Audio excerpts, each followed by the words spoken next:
असे extra judicial authorities निर्माण व्हायला लागल्या, कोर्टापेक्षाही मोठी माणसं निर्माण व्हायला लागली, तो कोर्ट बंद करून टाका ना, टाळं लावून टाका कोर्टाला. हे कोण आले? तुर्रम खान, ज्ञानेश्वरानंतर आलेले, हे माफ करून टाका. माफ करायचं ना, मग चला मोठ्या मनाने या बाहेर आणि सांगा वाल्मिक कराडलाही माफ करून टाकूया, की जाऊ द्या आता झाला, खून झाला, आता माफ करून टाका. परभणीमधनं काही दिवसांपूर्वी लॉंग मार्च निघाला होता संतोष सूर्यवंशी याला न्याय देण्यासाठी, सोमनाथ फूड्स. काल तो नाशिकपर्यंत आला आणि अचानक थांबला. नंतर माहिती घेताना कळलं की सरकारचे 2 दूत तिथे गेले होते आणि त्या दूतांनी मध्यस्थी करून मुख्यमंत्री कार्यालयातील शिखर परदेशी यांनी एक पत्र लिहून दिलेलं आहे आणि त्या पत्रामधून काही मागण्या ज्या टाकलेल्या होत्या त्या मान्य केल्यासारख्या दाखवल्यात. माझ्या म्हणण्याप्रमाणे एकही मागणी मान्य झालेली नाही.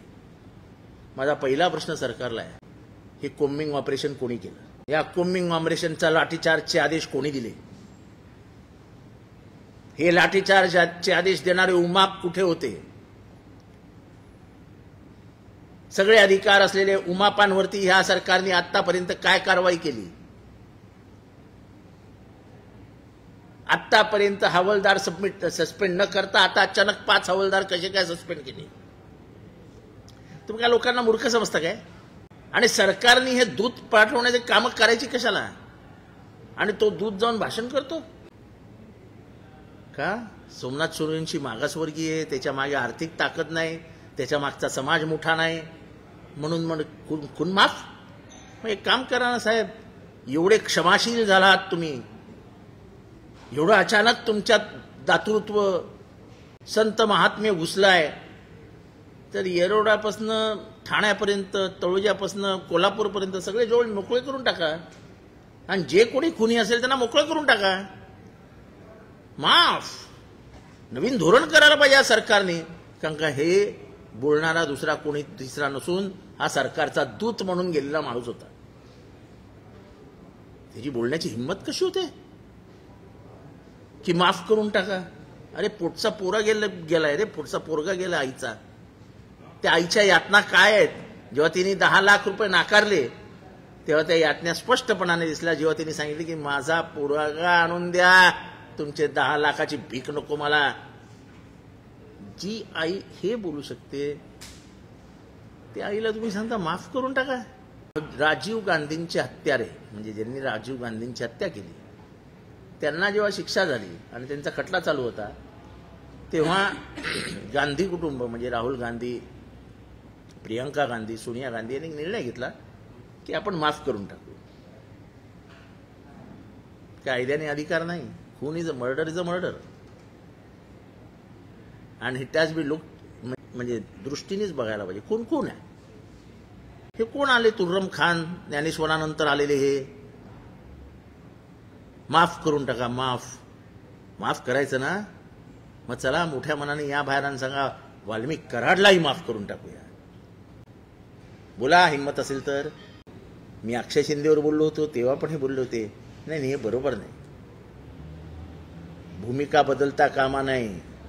जर संतोष देशमुख याचाही क्रूर हत्या आहे तर सोमनाथ सूर्यवंशीची ही क्रूर हत्याच आहे आणि अक्षय शिंदेची ही क्रूर हत्याच आहे.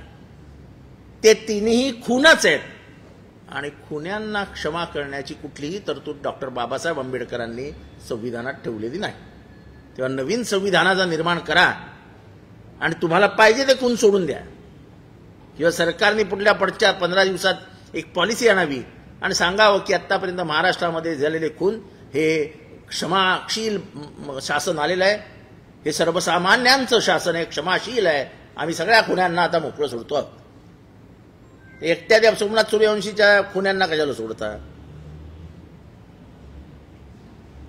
हे दुसरं तिसरं काही नसून हे डोक्यात जे चातुर्वर्ण घुसलेलं असतं ना, वर्ण वर्चस्ववाद, हे ते शब्द आहेत.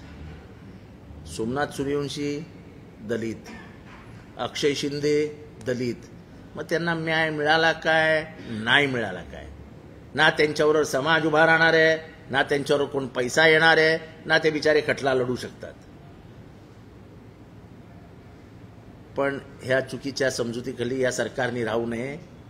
सोमनाथ सूर्यवंशी असो नाही ते अक्षय शिंदे, आम्ही न्याय घेतल्याशिवाय चूप बसणार नाही. अजून अक्षय शिंदेच्या केसमध्ये केस का नाही नोंदवली आहे? असं का उशीर का लागतोय? अरे एका गाडीत बसून 4 फुटाच्या अंतरावरनं गोळ्या मारता एखाद्याला, त्याने त्याच्या कृत्याचं समर्थन कुठेही होत नाही, पण त्याच्या मारण्याचंही समर्थन होत नाही. असे एक्स्ट्रा ज्युडिशियल अथॉरिटीज निर्माण व्हायला लागल्या, कोर्टापेक्षाही मोठी माणसं निर्माण व्हायला लागली, तो कोर्ट बंद करून टाका ना, टाळं लावून टाका कोर्टाला. हे अतिशय वाईट आहे, भयंकर आहे, आणि हे महाराष्ट्रामध्ये कायदा आणि सुव्यवस्थेची परिस्थिती निर्माण करेल आणि कायद्यासमोर एक प्रश्नचिन्ह उभं करणारं हे सगळं वक्तव्य आहे. आणि ज्याला कोणाला असं माफी बिफी वगैरे वाटत असेल त्याने हिमालयात जावं आणि हिमालयातनं अपील करावं आणि तिथनंच आपलं राजकारण करावं. 2 माणसं गेली होती काल. एक होत्या मेघनाताई आमच्या बोर्डीकर ताई, त्यांचे वडील माझे मित्र आहेत रामप्रसाद बोर्डीकर, आणि होते आमचे मित्र, तेही आमचे मित्रच आहेत, सुरेश धस. त्यांच्या तोंडात नाही कसं काय निघालं मला कळलं नाही, माफ करा म्हणून. त्यांच्या घरातला कोण मिळाला तर करतील का माफ? साधा प्रश्न आहे, स्ट्रेट.